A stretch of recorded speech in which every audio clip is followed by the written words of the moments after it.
Hello, my friends. Thank you so much. Thank you so much. Thank you so much for your hard work this morning and for getting us to the place that we are now. We're going to move to the next set of activities, and so forgive me. I know that you all want to keep on visiting with each other, but in an effort to get you from this meeting, from this lunch meeting, into your first content meeting, we want to make sure that we start our work on time. So while you're eating, we're going to ask you to pay attention to us just a little bit, and among the things you need to do is find yourself another one of those clickers, because we're going to do a couple more of these quick little pop quizzes, and then we're going to hear from State Engineer Scott Verhines. And I'm going to do it from the floor this time because I can't see the slides from up on that podium. So forgive me for being short, but we're going to do this from the floor. And the first question is related to municipal water supply. Hopefully everybody has your little clicker. Same rules apply. You're going to click the number that corresponds to your answer. First question up. Which of the following strategies are not widely used by municipalities in New Mexico? Notice the adjective or the adverb widely. We're not saying which of these are not used at all, but which of these are not widely used in municipalities in New Mexico. That's your choices are household water conservation, repairs to pipes or other municipal infrastructure, aquifer storage and recovery, or wastewater treatment and reuse. That includes direct and indirect on the last one. Got the question? Let's see.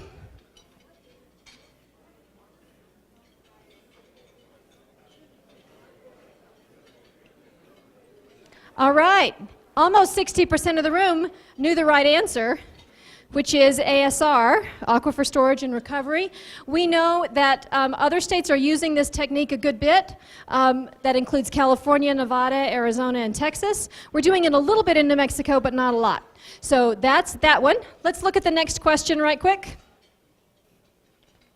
Regional and state water plans. Just how many are there? How many regional plans? 6, 10, or 16? You're going to click 1, 2, or 3 based upon your response.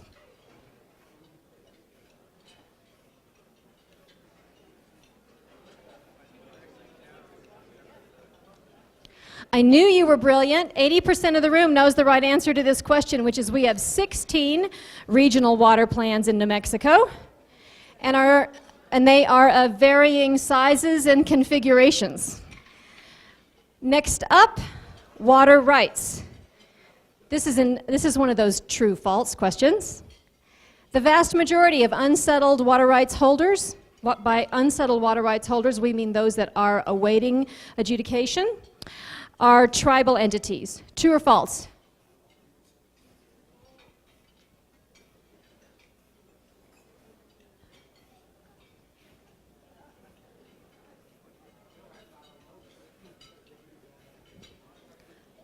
The majority of the room knew the right answer. It is false. So we have 72,000 non-Indian Pueblo defendants in New Mexico, plus 18 tribes and pueblos. So about 2/3 of the acreage in New Mexico that related to water rights has been settled, and Office of State Engineer is our source on that, so we appreciate it. Is that our last one, or do we have one more? Oh, we've got one on interstate compacts. So the background report tells you that we've got 8 big interstate compacts affecting New Mexico water policy. They're all important, but there's 2 of them that get a significant amount of attention and scrutiny that we sort of follow more than the others. Let's see if we know which ones they are. We've mixed them up. We shuffled the deck.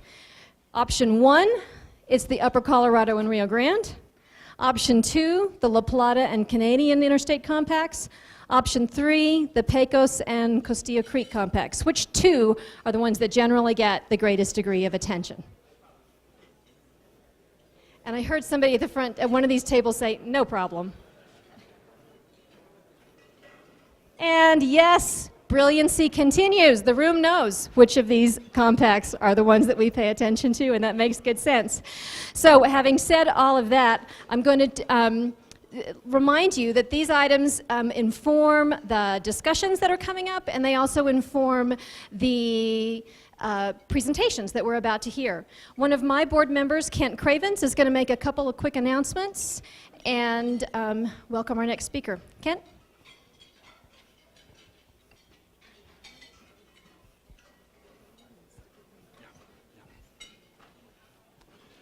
Good afternoon, everyone. Thank you for being here.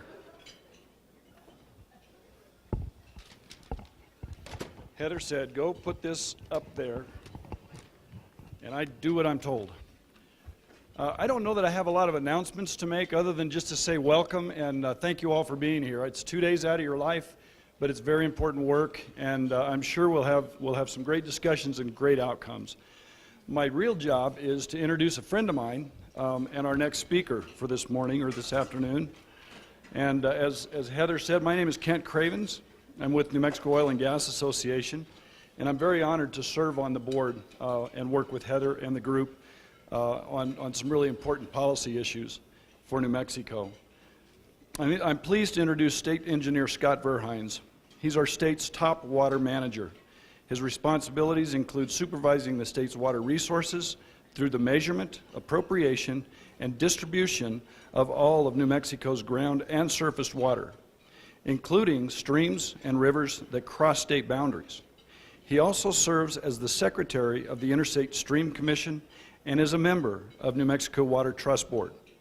Scott is a registered professional engineer in New Mexico and has over 34 years of experience in water resources, transportation, and drainage flood control projects. He's also a dear friend, and I know Scott to be very committed to New Mexico's future and doing it in a very important way. So if you'd please join me in welcoming Scott Verhines, New Mexico State Engineer.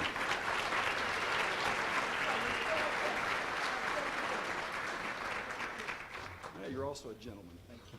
Thank you. Good afternoon, everyone. Try that again. Good afternoon, everyone. Thank you, thank you, thank you. So again, thank you for your interest and participation in this two-day session. I think the combination of us entering our fourth year of really record drought, that coupled with the fact that the state is engaged right now in state and regional water planning has generated a lot of interest. Heather told us that this session sold out about a month in advance, first time that it ever happened. So obviously water and what we do with water is on everybody's mind. So we appreciate you being here, and thank you to New Mexico First for their fabulous job of hosting. So I'd like to share a few thoughts with you first, and then maybe leave you with a couple of challenges at the end of the day here. First of all, I recently saw a tweet from a Western water lawyer, and it's not a New Mexico water lawyer, but it is a Western water lawyer, and the tweet said something to the effect, why is it when water is short, those that don't have any want to change the laws? And I think that puts things in a little bit of perspective, but we are a prior appropriation doctrine state. So what can we do within that framework to deal with our water issues in the state right now? I'm going to give you in a variable water supply that we all are subjected to. First of all, we can consume less. And I want to share, if any of you have been following Oklahoma's water for 2060, their 2060, their comprehensive state water plan, pretty interesting. The legislature actually adopted as an outcome of the plan a initiative that says we won't consume any more water in 2060 than we consume today. That was a bold move on Oklahoma's behalf, and think about what that means. That informs all of their decision making as they move forward over the next few years. We won't consume more than we consume today in 2060.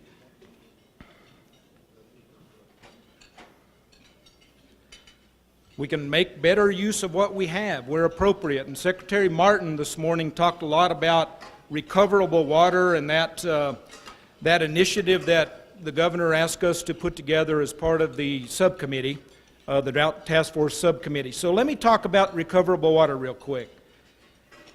Historically in New Mexico, there are certain elements of our water supply that we have thought about as liabilities. How do we get rid of it? How do we not have to deal with it? Things like brackish water, things like produced water, things like wastewater effluent reuse. And I was really fortunate. I worked on Artesia's wastewater effluent reuse project in 1984. And a lot of communities are coming to that same place today. So wastewater reuse, that toilet to tap connotation I think has been a detractor to how we think about water in New Mexico. We need to be thinking about those as assets instead of liabilities, and we need to do it thoughtfully and we need to do it the right way, but we have an opportunity here. Consider new sources available to us, again, as appropriate. These are controversial. These are difficult for us to work through, and there's a couple of them on the table today that we are working through. Develop water markets and expedited water leasing. That's the subject of a lot of discussion around New Mexico these days, is how do we develop a method for water to transition from one use to another and get it back if we need to. I know over in eastern New Mexico, for example, the agricultural community has been working with the municipalities to say, can we lease you water on a next 10 years, 8 to 10 year basis until you get your infrastructure hooked up in order to tide you over. What seems to be a really appropriate method coming together there. We can conserve through the dry periods. Conservation is a huge part of the discussion around all the tables today. And we can administer in priority. I think most of you followed the situation that we found ourselves in April last year with the Pecos River. The Carlsbad Irrigation District actually invoked through a resolution of their board a priority call on the Pecos River. That initiated a whole series of activities in our office, obviously, and then we had September rains that changed the whole thinking about how to deal with that. The bottom line issue for the Pecos River priority call was we have laws on the books that do not necessarily always line up with natural physiology. In that case, if we would have followed through and curtailed all of the junior water users above the Carlsbad Irrigation District, we would have had a pretty significant impact on the economy, but the modeling showed it would take 5 to 7 years to result in any significant amount of water in the river. So that was a difficult situation. I think the rains helped us a little bit in that we managed to get through the year, and we're working with all those parties. None of those parties want to go through that again down the road, so we're working with them to put in place what is going to look like active water resource management, we think, in the Pecos Basin, and avoid a priority call down the road. We need to recognize the importance and uniqueness of the various regions. We looked at the 16 regional water planning regions that are on the table right now. And I want to point out Angela Bordigari. Where's Angela? Raise your hand. There she is, right there. One of her motivations for being here today is because of all the activity that she's in the middle of on state and regional water planning. She's got business cards. She's looking for parties in your region that are interested in participating in those regional water plans as we update all 16 over the next 2 years. Very aggressive progress to be made there. Angela's doing a great job. I think the kickoff meetings for 7 of the basins have been are behind us. I think there's another one to go this week, and then the remainder in the next few weeks. So please engage with Angela along the way. So over my 2 years and 5 months, I guess, my relatively short duty as the state engineer, we've had everything from those regions come and impact us. We've had communities come to us and say, we think the best thing you can do for us is just cut all of our water rights in half. And if you do that, maybe we've got a future in this part of New Mexico. That's pretty aggressive, not something really wanted to do. But their concern was, if there's not management of those water rights, we're on a downward spiral in this part of New Mexico that we can't recover from. That's not what we want to do. Others have said, just leave us alone, we can take care of what we're dealing with in our basin. Others have said, you really need to come step in and save us from ourselves. And others have said, we have the right to pump this aquifer to extinction. And I thought, well, you have the right to run your communities and your businesses out of existence as well. Is that really where you want to go? And the regional water plans provide an opportunity, I think, for all the water rights owners, those that represent water rights owners, to get together and look at what's the future of this region.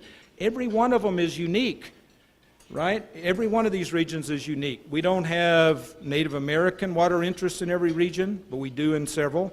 We don't have acequias in every region, but we have in several. We don't have oil and gas development in every region, but we have in several. How do those regions look at what their future is going to be? One of the issues that concerns us is, if you look across the border in Texas in the Ogallala Aquifer, Lubbock and surrounding area are undergoing the 50-50 plan right now. We want to have 50% of our water left in 50 years. That implies no water left in 100 years. Is that really the way we want New Mexico's future to look for that region? We want to engage with you and work with you down the road. Also, I want to talk a little about the importance of the regional water planning efforts with regard to how we invest our tax dollars in New Mexico. The regional water plans have a direct connection to the Water Trust Board. In statute, it says we will give priority to projects, programs that have been identified and accepted regional water plans around the state. We haven't been doing that to the level that probably we should.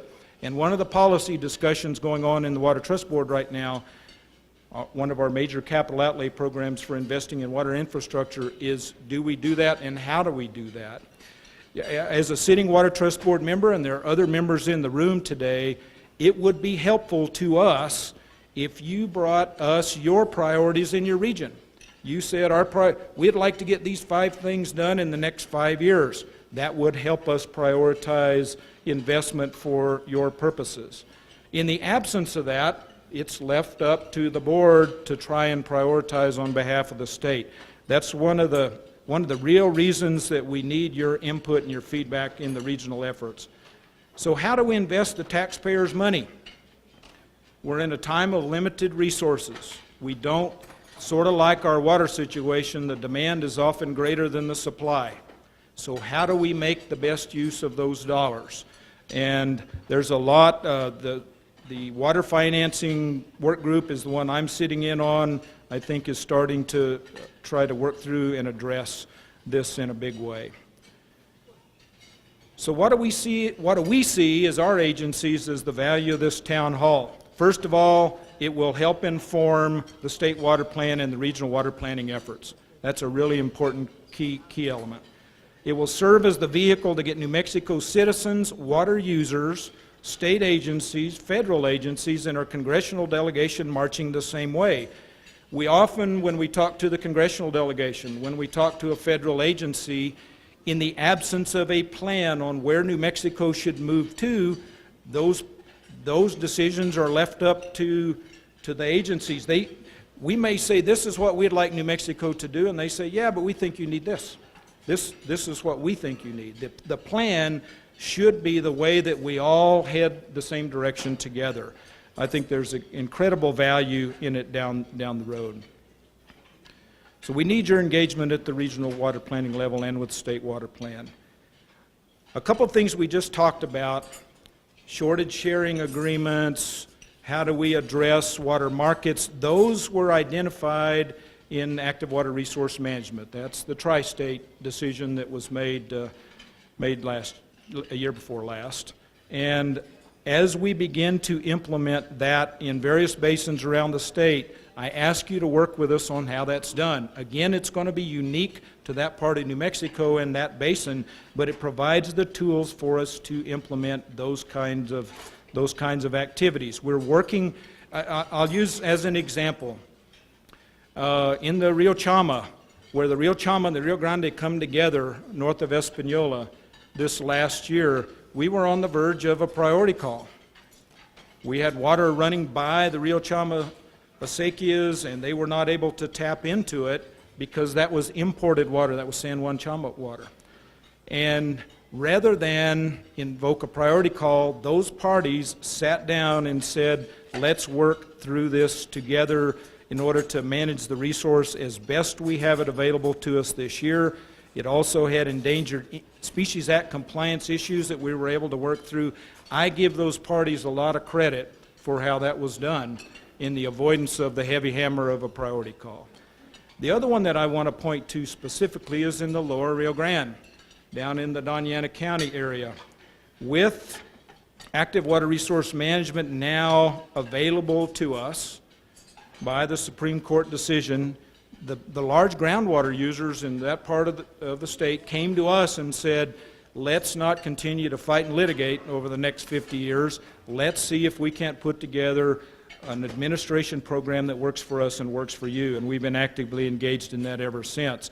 One of the elements of that is a groundwater bank that we are about to adopt. We're about to put out for public review some draft-specific rules, district-specific rules for that area.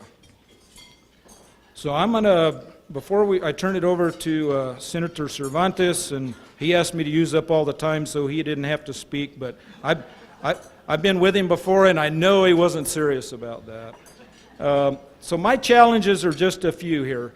Let's make this town hall really productive, as productive as we can. Let's not go and beat those old dead horses again and not move to a new place. Let's don't throw the water code out and start over. I mean, the reality of that's just not going to happen, so let's work on things that can happen. I also ask you to recognize the efforts of the state's water managers as we try to deal through these really difficult situations we find New Mexico in with the continued drought. Under the conditions that we find ourselves in, the players are doing a fabulous job, and that involves our state agencies that work for all of you, that involves the other water managers, the irrigation districts, the Native American community. Let's see if we can't give them a pat on the back for their really hard work that they do right now. And let us know if you think we're off track. If there are things that we aren't doing right, we're open to listening to those things. But I'd also ask you if there's things you think we are on the right path with, give those folks a pat on the back as well, because they're working really hard. This is as challenging a duty as there is today. So we can spend our efforts fighting, or we can spend them solving, and I challenge you to spend them solving some of these problems. A lot of smart, thoughtful people in this room. I'm going to close with noting a couple of things in transition that I think that are important to New Mexico down the road. A couple of folks that are in transition. One is the longtime General Counsel for the Office of the State Engineer, D.L. Sanders. I don't think D.L.'s here today. He is retiring, at least he tells us, May 31st, and he's been in that role, 20 plus years. That's an important piece of New Mexico's history that's transitioning out. We will likely be naming, the governor will be appointing, and we'll be naming a new General Counsel within the next, I'd say, week to 10 days.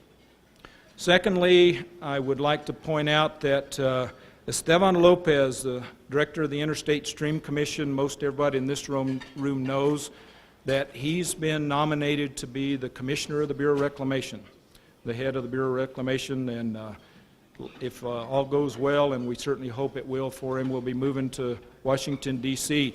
We have real mixed emotions, obviously, about that.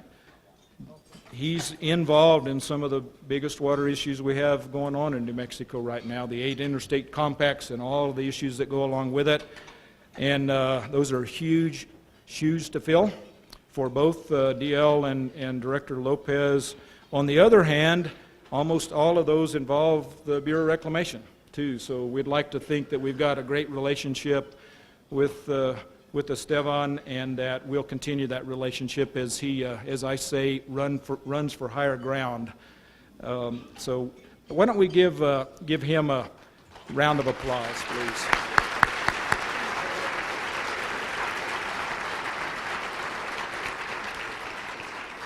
Again, thank you all for your thoughtfulness. Enjoy your lunch, and let's see if we can do some good stuff this afternoon. Thank you.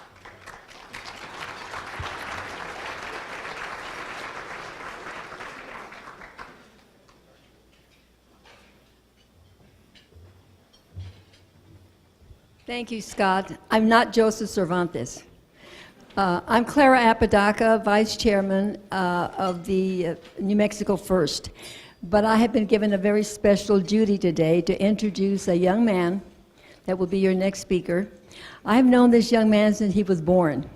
So if there's anybody that wants to know anything about Joseph Cervantes, please let me know. Joseph and his family have been very close to our family for years. And I've seen Joseph grow into a mature, wonderful leader for our state.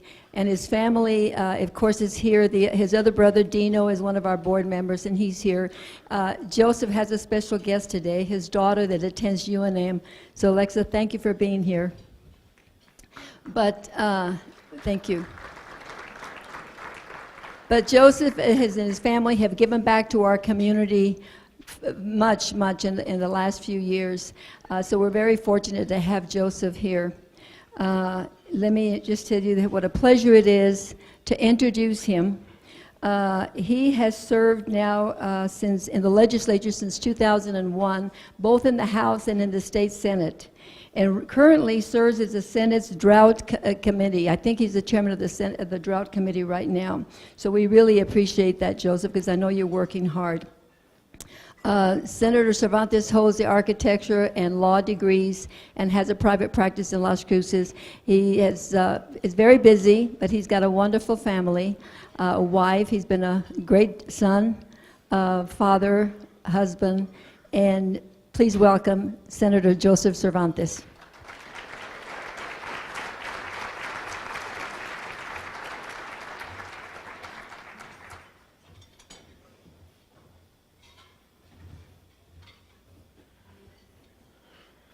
Driving up from Las Cruces today, it didn't escape me that today is April 15th. Yeah, it's funny for some of you. Thank you for your checks on behalf of the state of New Mexico. I want to set the tone for what I want to talk about with you by asking, and I need you to be honest. You don't have to use the clickers, but if you would, please, be honest with me. Show of hands, how many of you all waited till today, tonight, this week to file your taxes? Okay, good. Please look around. Keep your hands up for just a moment, please. All right.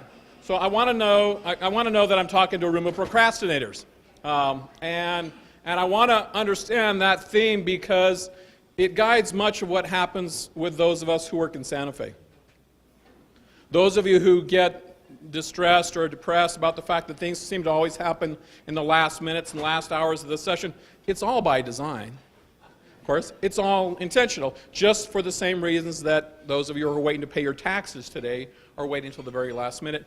And the issue of water has some of the same overtones and some of the same issues with it.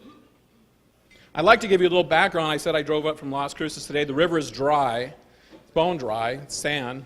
Can I show you the photographs? This is a view of our farm.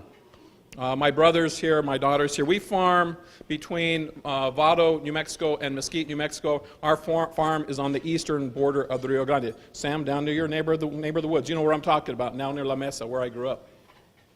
This is what our farm looks like today. It's what it's looked like most of the last 2 or 3 years. The last year, we had water in the Rio Grande down south for 40 days out of the year, 40 days.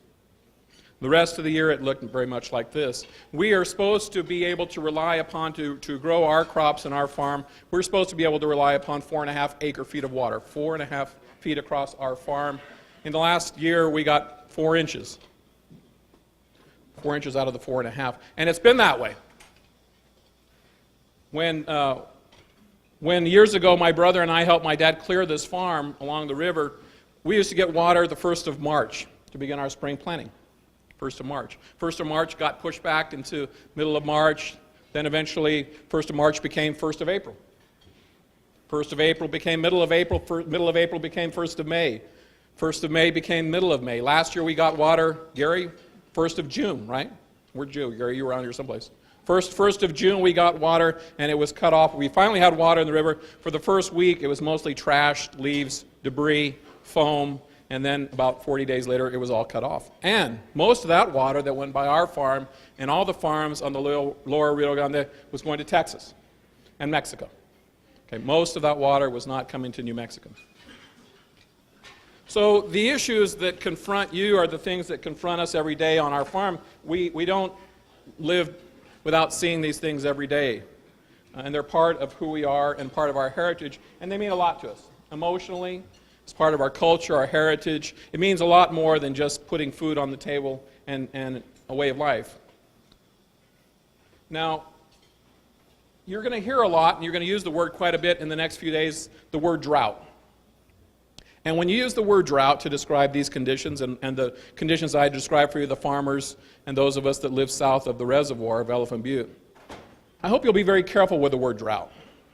I use it very guardedly, and I discourage its use. I chair the drought subcommittee, as Clara mentioned. I want to point out that, of course, I'm a state senator, and so I was appointed to the drought subcommittee last year around May or June of this year. Immediately in July and August and September, Scott, it began to rain, it began to pour, right? So I want to take credit for that, first of all. But I want to be careful when we use the word drought, because we use it in this room, politicians use it, and the reason I use it with great caution is because when we use the word drought, we assume that it's going to end. We assume there's a finite period of time, and if we just manage, if we just stall, if we just postpone, if we just wait, God, providence, will take care of all of our problems.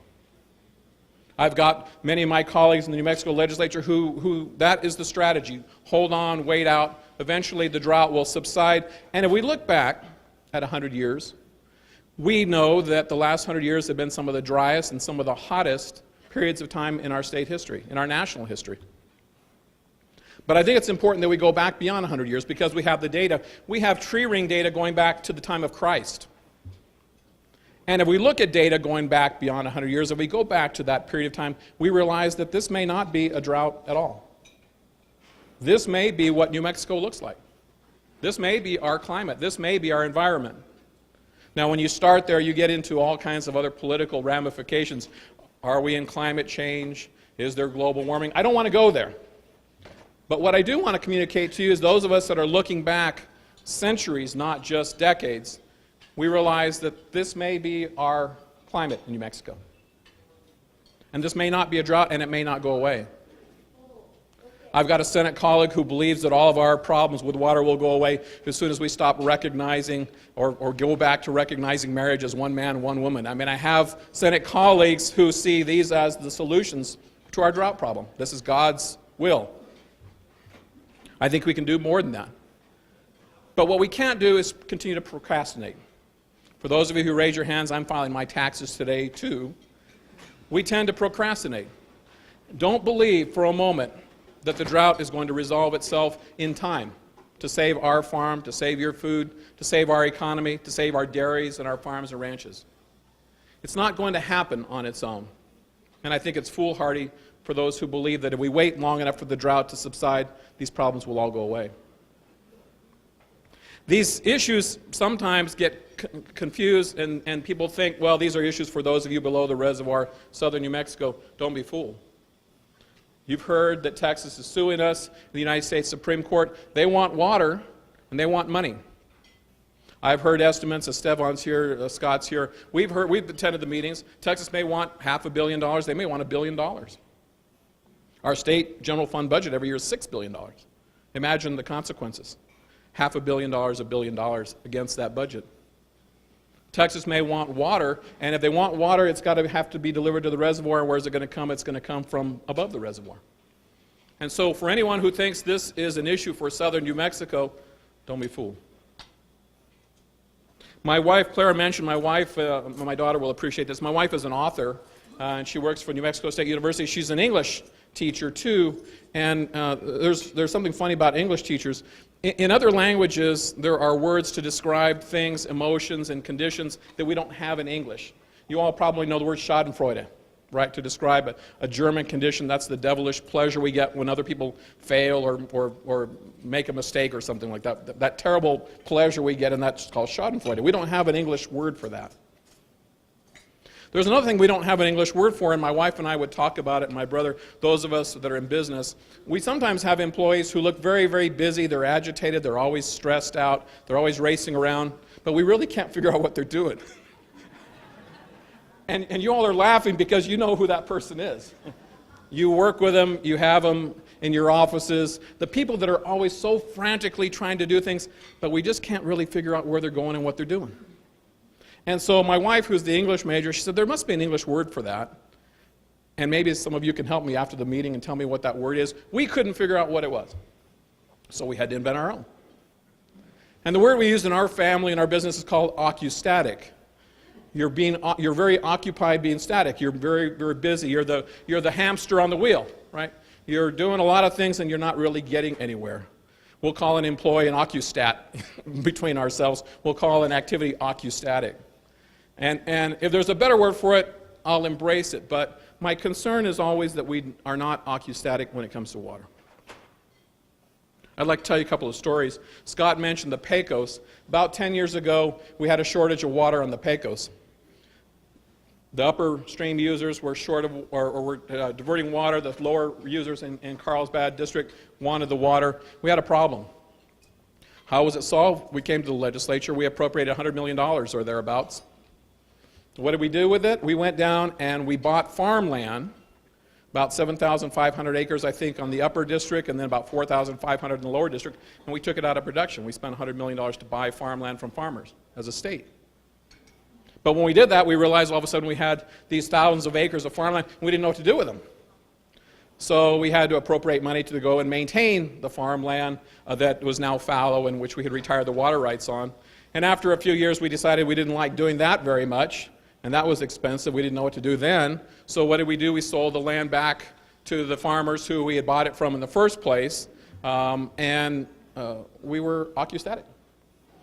We went through a great deal of activity with questionable benefits because, as Scott said, this last year Carlsbad once again made a priority call. Said we're still not getting our water. Even though we had purchased all this farmland, taken it out of production, we were pumping wells on that farmland to put water into the river, and we still had a priority call.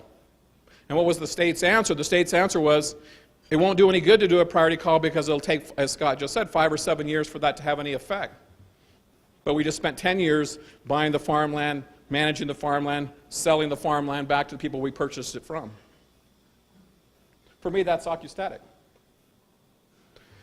You'll hear about the Gila project. I know that's of great importance to many of you. 10 years ago, Congress passed a law, authorized about $62 million to the state of New Mexico to deal with projects on the Gila River.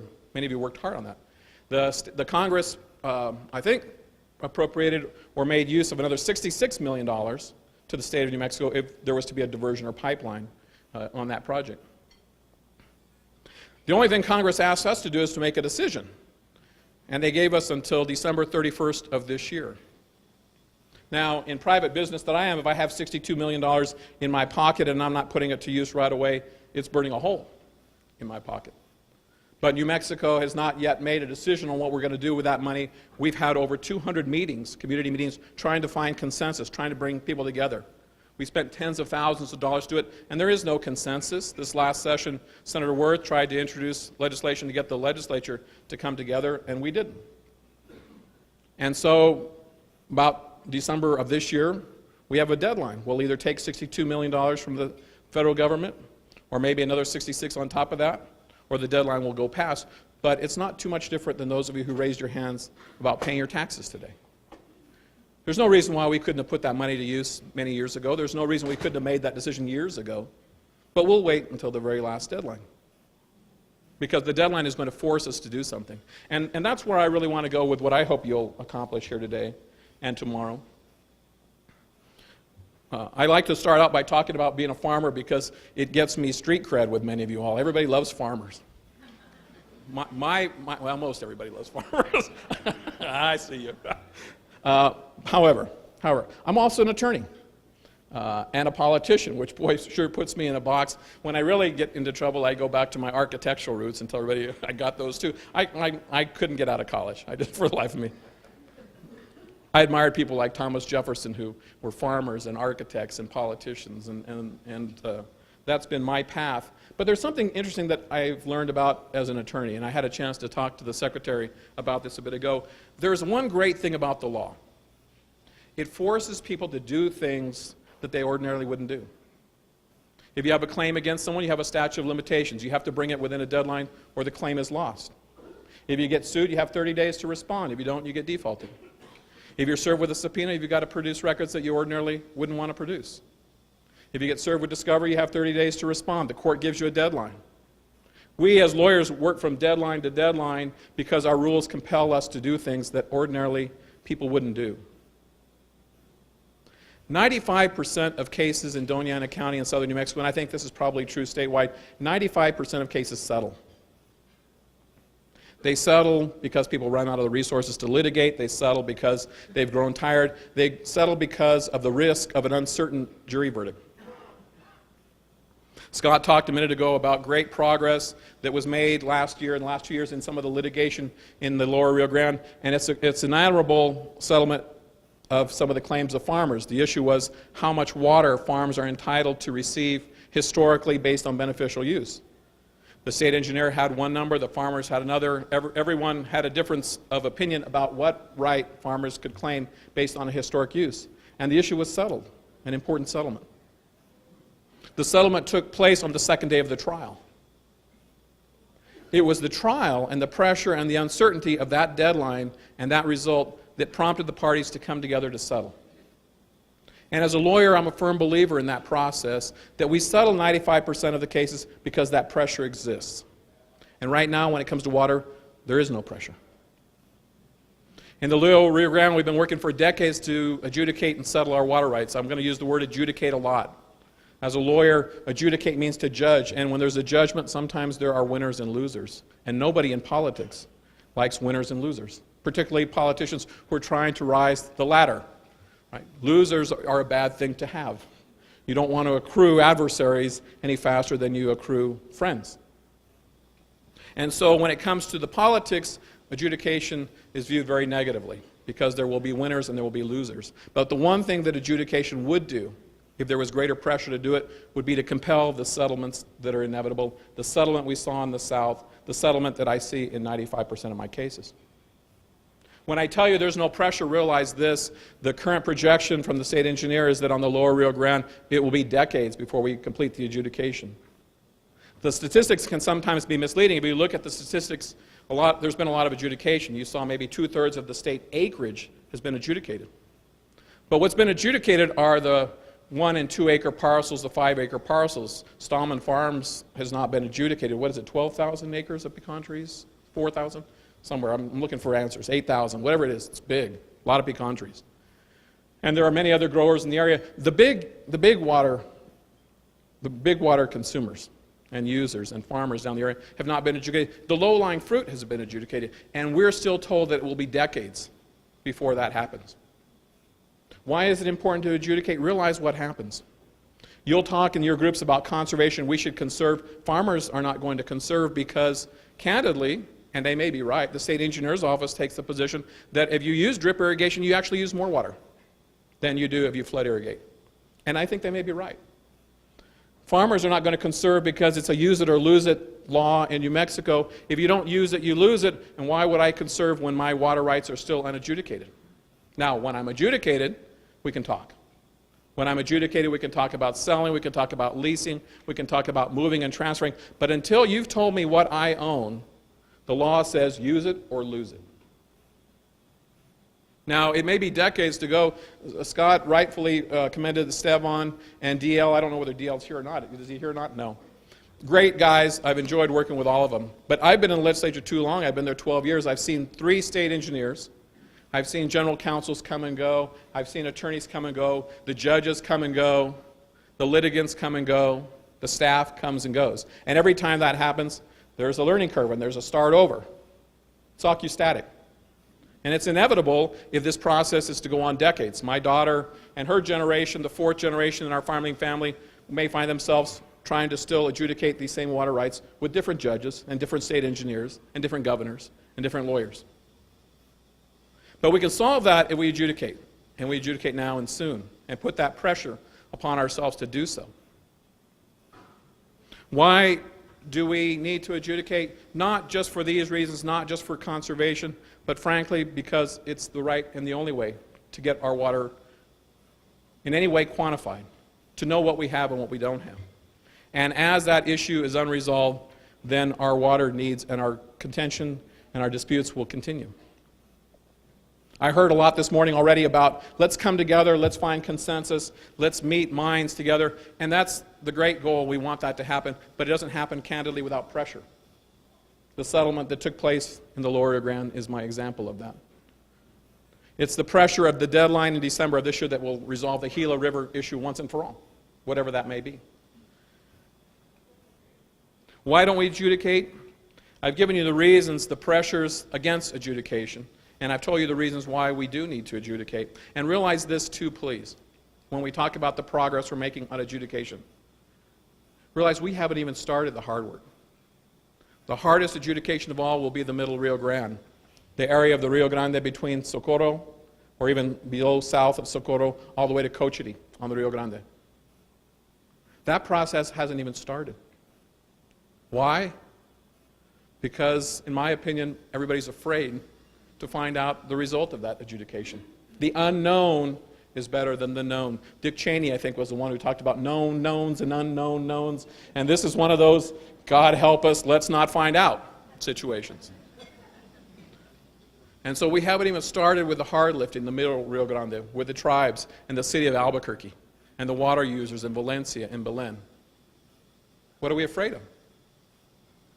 We're afraid of the result, winners and losers.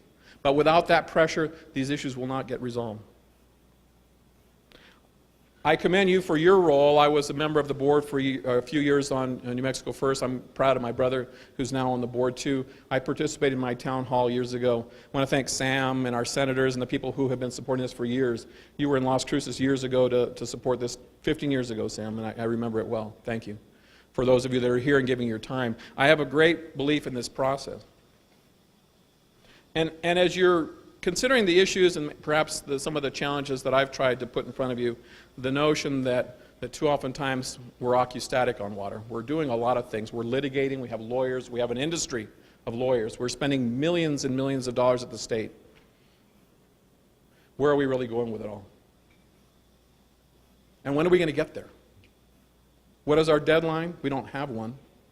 What is our timeline? Last year, I met with a state engineer, many of the legislators in the room, the Supreme Court, and the Supreme Court said, when are we going to get there? How much is it going to cost? When will we be done? There is no answer. And without a deadline, without that pressure, there won't be one. There won't be a settlement. I told you at the beginning that I'm very proud to be part of a fourth-generation farming family. Years ago, I had an opportunity with Governor Richardson. He was, Governor Richardson, he was always someplace. And so, for whatever reason, he dragged me to meet with the mayor of the city of Los Angeles and the city council there. Now I'm from La Mesa. Those of you who know La Mesa know Chopis. Our farm is right around that area, about 2 miles. It's a pretty small place, for those of you who haven't been there before. I had a chance with Governor Richardson to go up on a 55-story building in downtown Los Angeles. And for a guy from La Mesa, for a farmer, and a guy who attended UNM and stayed pretty close to home most of his life, going up to a 55-story building in Los Angeles and staying in the nice big windowed suites and hanging out with the big shots was a pretty amazing thing for a lot of people I was with. But I looked out over those windows and I marveled at the view of Los Angeles from downtown in 55 stories. But the one thing that occurred to me was this, that when my grandfather was born, that area of Los Angeles that I was looking out on was all farmland. It was all orchards. And what I was seeing now was the maze of factories and highways and high-rises. And the realization came to me that in a matter of just a few generations, my grandfather's generation to my parents, to mine, and to my children, that went from farmland and ranch land and dairies and orchards to what I saw in front of me. And I realized that although New Mexico will never become Los Angeles, that we may lose, as Los Angeles lost, much of what that means. And I think that's part of our soul. I think it's part of our heritage and our culture.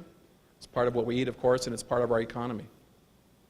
And I'm hoping that what you'll do is join with me to try and preserve the important part of that in our culture, in our society, in our state of New Mexico. And it's going to take your hard work and the work of all of us in Santa Fe and statewide to make that a reality. I hope you'll help us all. Thank you.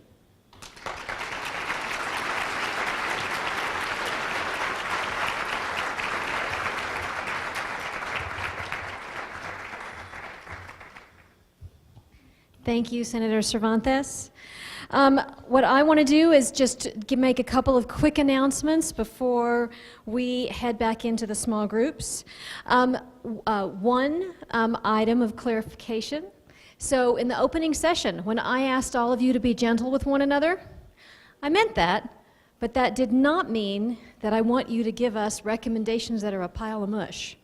We don't want people to come back and say that group was, to use Senator Cervantes' term, occustatic. That's not what we're here to do. We're here to be concrete.